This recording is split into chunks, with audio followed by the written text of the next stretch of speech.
Hello, and welcome to the Intel Brief, your daily intelligence briefing on global geopolitics. Today is Wednesday, 4 September. I'm your host Daniel, the founder of HM Intelligence, and every weekday we bring you not just the news, but the so what from the events and decisions that shape our world. So grab a coffee and get ready to be informed. In today's update, we'll be covering Maduro moving Christmas to mid-October, a Philippine fugitive who was arrested in Indonesia, and the US charging Hamas leader over terrorism.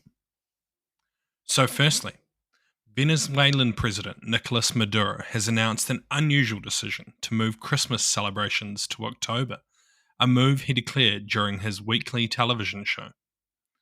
Maduro stated that the decision, effective from October the 1st, is intended as a tribute and a gesture of gratitude to the people. However, many see it as a tactic to divert attention from the political unrest and economic turmoil following the contested presidential election. With Christmas being a significant celebration for the majority Catholic country, some Venezuelans have expressed frustration over celebrating amidst ongoing hardship and political crisis. The decision has sparked criticism as many Venezuelans already struggle with economic hardships, find it hard to embrace an early Christmas. Critics have argued that Maduro is using this festive distraction to shift focus away from the mass protests against his government, which are fueled by allegations of corruption and cronyism. These protests have led to a crackdown on opposition, with over 2,400 people, including journalists and aid workers, being imprisoned. The US, EU, and several Latin American countries have labelled the recent election result as fraudulent, supporting the opposition's claim that their candidate was the rightful winner. So what? This seems like a bit of a ridiculous decision, and clearly an attempt to distract the people. However, it seems unlikely to be effective, as it has become clear to most people in Venezuela what Maduro is trying to do. This issue may be exacerbated by the levels of Christianity within the country, who see Christmas as representing a significant day within their religion, and not something that can just be changed on a whim. This will possibly lead to further anger against the current government by Venezuelans, but we'll have to wait and see. And next, Alice Gao, a former mayor from the Philippines, accused of money laundering and ties to the Chinese mafia, has been arrested in Jakarta, according to authorities in Manila.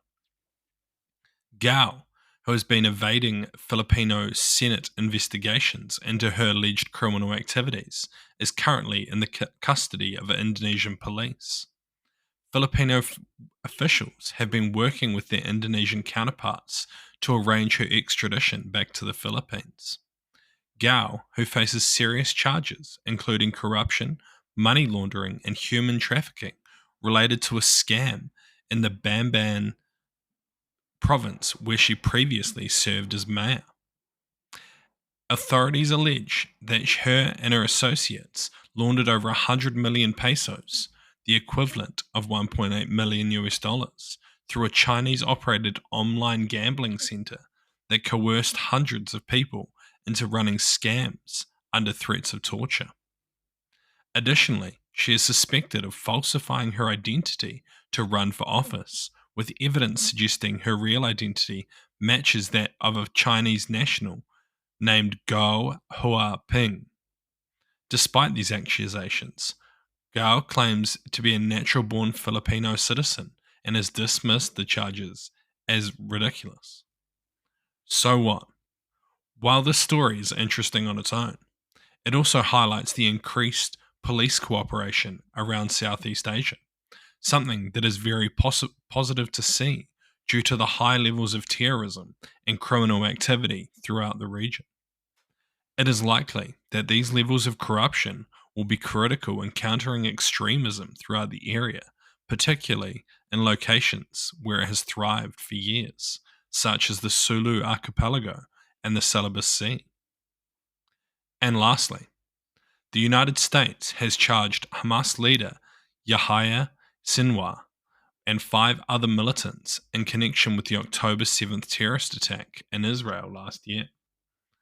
The charges include conspiracy to provide material support for terrorism, resulting in death, conspiracy to murder US nationals, and other related offences. The criminal complaint was filed by the Deputy of Justice in a New York federal court and was unsealed on Tuesday, highlighting a broader effort by the US to target all aspects of Hamas's operations. Despite the charges, the case may be largely symbolic, as Sinwar is believed to be hiding and the other 3 other defendants have reportedly been killed. The individuals charged include former Hamas leaders Ismail Haniyeh and Mohammed Deif, both who were killed earlier this year, and Khalid Mashal and Ali Baraka, who remain active within Hamas. The US has asserted that these figures, supported by Iran and Hezbollah, have played a key role in orchestrating attacks against Israel. So what? While symbolic, this move could be used as a way of further targeting Hamas's sponsors, in particular, countries or individuals that support Sinwar or other leaders within Hamas. However, it seems like the main reason for the move is to show continued support to Israel in its conflict with Hamas, something that could be controversial. Thank you for listening to the Intel Brief, your daily intelligence briefing on global geopolitics, brought to you by HM Intelligence. If you want to support the podcast, tell your friends to help them stay informed and leave us a 5-star review. Or if you want to learn more about intelligence, why not take one of our courses? They're all online, self-paced, and affordable. Thank you for listening.